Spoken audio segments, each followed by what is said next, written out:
Alright guys, let's give this a shot.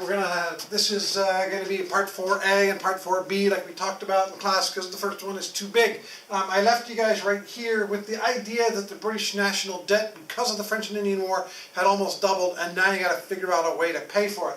What I had before was this giant slide that went down. I guess I was explaining the whole thing too long, so we're gonna do it in smaller pieces. How are you gonna pay for the war? First thing that comes down is that we passed, but remember the war ends in 1763, so this is happening right afterward. The first thing that the British government passes is something called the Sugar Act in 1764, and it is a tax on sugar and molasses. And to be perfectly honest, it is simply an extension of an old tax that was due to expire.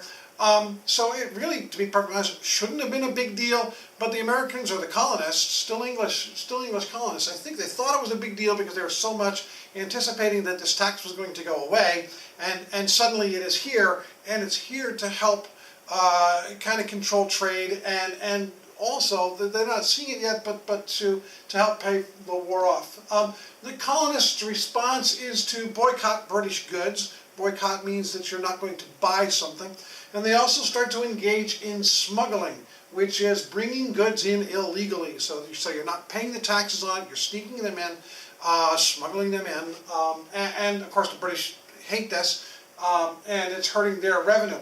Also in 1765, the next year, the British passed what's called the Quartering Act. And the Quartering Act gives the British government the right to put soldiers into your house. It saves the British government a lot of money. It costs you money to keep these people housed inside your home. And the British Army, the British government is keeping the army here in order to help protect the colonists, which even they aren't sure that they want. They don't want the British Army hanging around because now you've got the government basically living in your house, keeping an eye on everything you're doing. People don't like that. The next thing, by the way, the colonists' response to that, however, is that they really don't have an effective response, and most folks, when called upon, just put up with it. The next thing, probably the biggest one of the first sets of acts, is this thing called the Stamp Act passed in 1765. This one truly is seen as a revenue or a money-raising act, kind of the first time that the colonists have seen that, so it angers them a lot. It is a tax on every single piece of printed paper, so it includes things like ship's papers, the cargo manifests that the colonial ships need in order to be able to sail and conduct business. Any kind of legal document, a will, a bill of sale, anything you can think of that would be a legal document. Licenses, newspapers, even people's playing cards. They need to have an official tax stamp, like one of these right here. It needs to be stamped on it, proving that the tax has been paid and that the document, therefore, is legally been brought in. The colonists' response is twofold.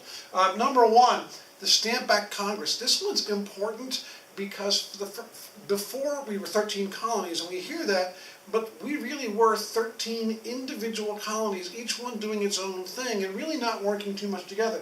The Stamp Act Congress is the first time that colonies start to get together to plan a united response against the British. So this is a really big deal. They don't all come, but it's the first time that it's happening. And this is a political response.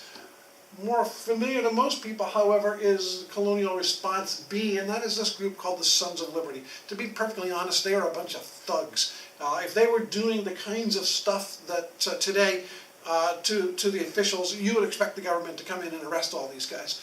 They are taking tax collectors, tarring and feathering them, threatening to hang them. They're destroying property, personal property that belongs to tax collectors, destroying their houses, ransacking their papers. These guys are pretty violent, and they're intimidating the British officials and keeping them from being able to do their job. These guys are petrified. And so the bottom line is that the Stamp Act and the Sugar Act are both repealed in 1766. This is a famous cartoon the English drew about the repeal of the Stamp Act specifically. And you think, good, they've repealed it, they pulled them all back, but the British government isn't done. And that's going to be the next part, okay? So hang tight. Hopefully this one's short enough.